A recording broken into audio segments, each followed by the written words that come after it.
बिस्मिल्लाहिर्रहमानिर्रहीम। अस्सलाम वालेकुम। 9th क्लास के मैथ का लेक्चर है। एक्सरसाइज है 6.2। Question number 1। क्वेश्चन है for each of the following right angle triangle find the trigonometric ratios. देखिए ज़रा, क्वेश्चन नंबर 1 के 3 पार्ट हैं, यानी ए बी और सी तीन उसने राइट एंगल ट्राइंगल हमें गिवन में दी हुई हैं। उनकी मदद से हमने कुछ पार्ट्स हैं उनको सॉल्व करना है। उन पार्ट्स में एक साइन थीटा है, एक कोस थीटा आ गया, फिर टैन थीटा, इस तरह के 10 पार्ट उसने गिवन दिए हुए हैं। उसके बाद है ट्रिग्नोमेट्रिक रेशोज़।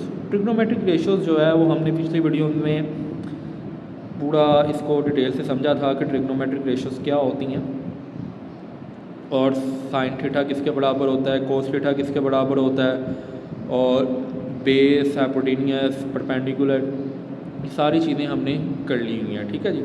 तो अब मज़ीद हमने इसको सॉल्व करना है। देखें ज़रा, सबसे पहले साइन थीटा। साइन थीटा बराबर किसके होता है? Perpendicular over hypotenuse. इसको हाइपोटेन्यूस भी पढ़ते हैं आप, हाइपोटेन्यूस भी पढ़ सकते हैं। अब देखें ज़रा, थीटा है एंगल हमारा।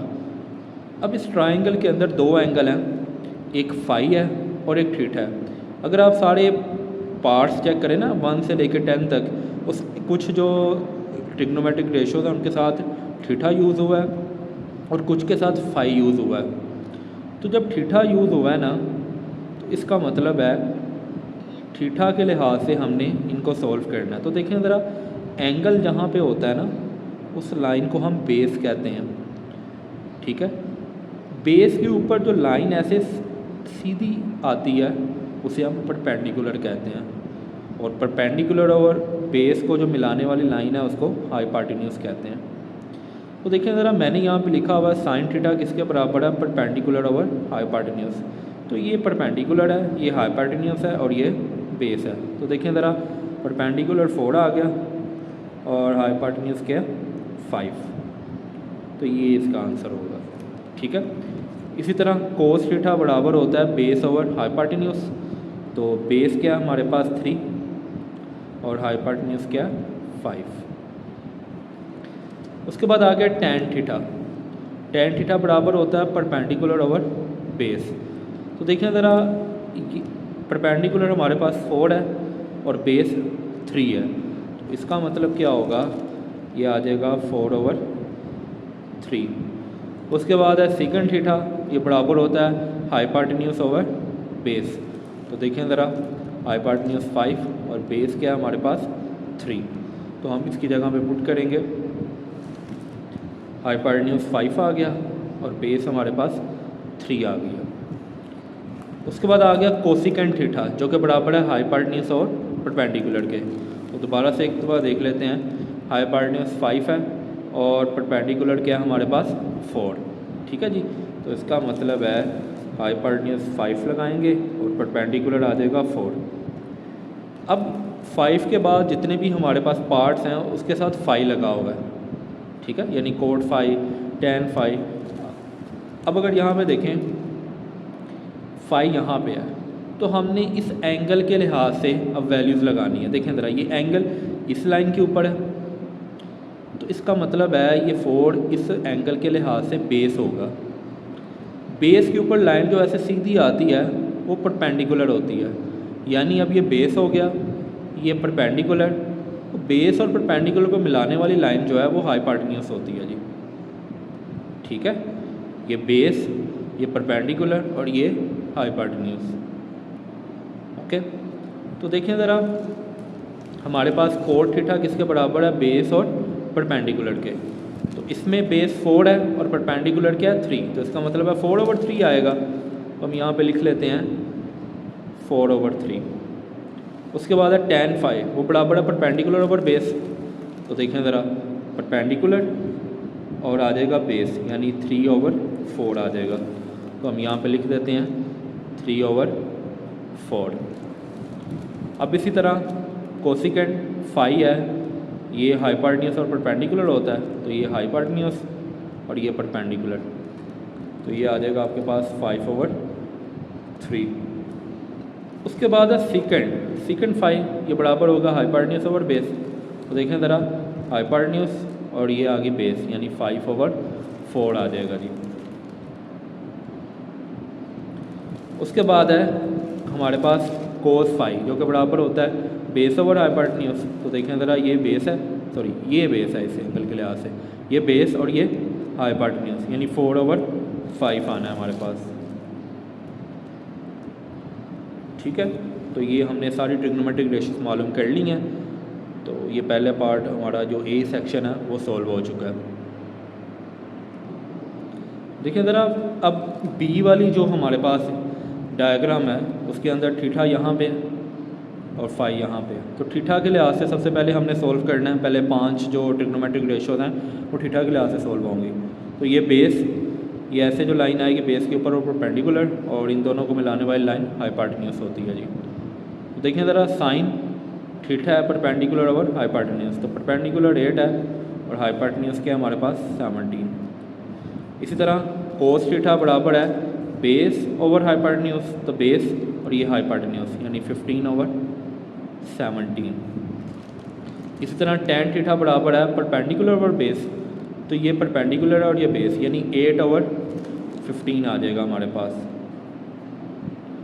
उसके बाद आ गया सीकेंट थीटा, ये बराबर है हाइपोटेन्यूज और बेस। तो देखें ज़रा, ये हाइपोटेन्यूज और ये आ गया बेस, यानी 17/15 आएगा, 17/15। कोसिकेंट थीटा आ गया, ये बराबर है हाइपोटेन्यूज ओवर परपेंडिकुलर, हाइपोटेन्यूज और ये है परपेंडिकुलर, तो 17/8 आ जाएगा। हाँ जी, अब देखें ज़रा, अब 5 जो पहले वो थीटा वाले पूरे हो गए हैं, अब हमारे पास आ गया फाई। तो फाई के लिए हमें देखना पड़ेगा कि हमारे वैल्यूज़ कौन कौन सी बन रही हैं। तो ये फाई है, इसके लिहाज से ये बेस है। तो बेस के ऊपर जो ऐसे स्ट्रेट लाइन आती है वो क्या होती है जी, परपेंडिकुलर। ठीक है, बेस परपेंडिकुलर और ये हाइपोटेन्यूज। ओके, तो सबसे पहले है कोट थीटा। कोट थीटा बराबर है बेस ओवर परपेंडिकुलर। तो देखें ज़रा, इसमें बेस 8 होगी और परपेंडिकुलर फिर 15 हो जाएगा, यानी 8/15 आ गया हमारे पास। ठीक है जी। उसके बाद है tan phi, perpendicular over base है, तो परपेंडिकुलर हमारे पास 15 है और बेस है 8, यानी 15/8 आएगा हमारे पास। उसके बाद आ जाता है कोसिकेंट फाई, वो है हाइपोटेन्यूज ओवर परपेंडिकुलर। तो ये हाइपोटेन्यूज और परपेंडिकुलर है 15, यानी कि 17/15 आ जाएगा हमारे पास। ठीक है जी। उसके बाद है सीकेंट फाई, जो कि है हाइपोटेन्यूज और बेस। तो ये हाइपोटेन्यूज और ये आ गया बेस, यानी 17/8। नेक्स्ट है कोस फाई। कोस फाई किसके बराबर है, बेस ओवर हाइपोटेन्यूज। तो देखें ज़रा, बेस और ये हाइपोटेन्यूज, यानी 8/17। हम यहाँ पे लिखेंगे 8/17। तो ये बी वाली डायग्राम भी हमने सॉल्व कर ली है। ठीक है, अब सी वाली डायग्राम है, इसके अंदर थीटा के लिहाज से अगर देखें, ये बेस है, स्ट्रेट लाइन जो आएगी बेस के ऊपर वो परपेंडिकुलर और इन दोनों को मिलाने वाली लाइन हाइपोटेन्यूज। तो देखें ज़रा, थीटा के लिहाज से जो वैल्यूज़ हैं वो हम सॉल्व करते हैं, परपेंडिकुलर और हाइपोटेन्यूज। तो परपेंडिकुलर और हाइपोटेन्यूज 5/13। उसके बाद है cos theta, base over hypotenuse. तो ये बेस और ये हाइपोटेन्यूज, यानी कि 12/13 आ गया।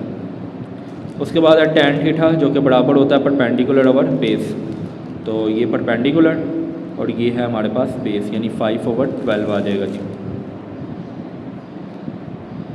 उसके बाद है सेकंड थीटा, जो कि है हाइपोटेन्यूज ओवर बेस। तो हाइपोटेन्यूज और बेस, यानी 13/12।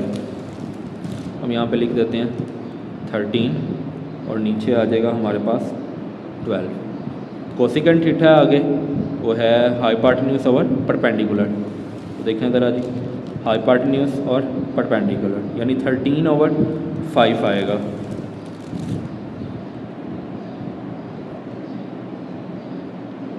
ठीक है जी।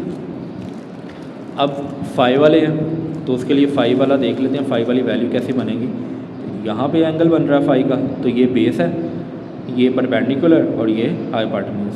ठीक है जी, सेम पहले क्वेश्चन की तरह ही, क्योंकि जिस पे एंगल बनता है वो बेस होती है और जो उसके ऊपर स्ट्रेट लाइन ऐसे आती है वो क्या होती है, परपेंडिकुलर, और इन दोनों को मिलाने वाली लाइन हाइपोटेन्यूज होती है। तो सबसे पहले तो हमारे पास कोट थीटा है ना, वो बेस ओवर परपेंडिकुलर के बराबर होता है। तो देखें ज़रा, ये बेस है और ये परपेंडिकुलर है फाई के लिहाज से, तो 5/12 आ जाएगा, 5/12। उसके बाद है tan फाई, ये बराबर है परपेंडिकुलर ओवर बेस। तो देखें ज़रा, परपेंडिकुलर 12 है और बेस क्या है 5, इसका मतलब है 12/5 आना है हमारे पास।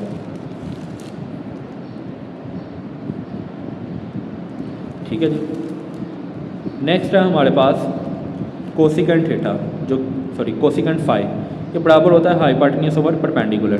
तो देखें ज़रा डायग्राम के अंदर, ये हाइपोटेन्यूज है और ये परपेंडिकुलर है, यानी 13/12 आ जाएगा आपके पास। नेक्स्ट है सीकेंट फाई, जो कि बराबर है हाइपोटेन्यूज ओवर बेस। तो ये हाइपोटेन्यूज होगा और ये होगा बेस, यानी 13/5। तो हम इसकी जगह पे लिखते हैं 13/5। उसके बाद है कोस फाई, जो कि बराबर है बेस ओवर हाइपोटेन्यूज। तो देखें ज़रा, बेस और ये हाइपोटेन्यूज, यानी 5/13 आ जाएगा जी। तो यहाँ पे लिख लेते हैं 5/13। ठीक है जी। ये हमारे सी वाली जो डायग्राम है उसको भी हमने सॉल्व कर लिया। उम्मीद है आज का लेक्चर आपको समझ आया होगा। अल्लाह हाफिज़।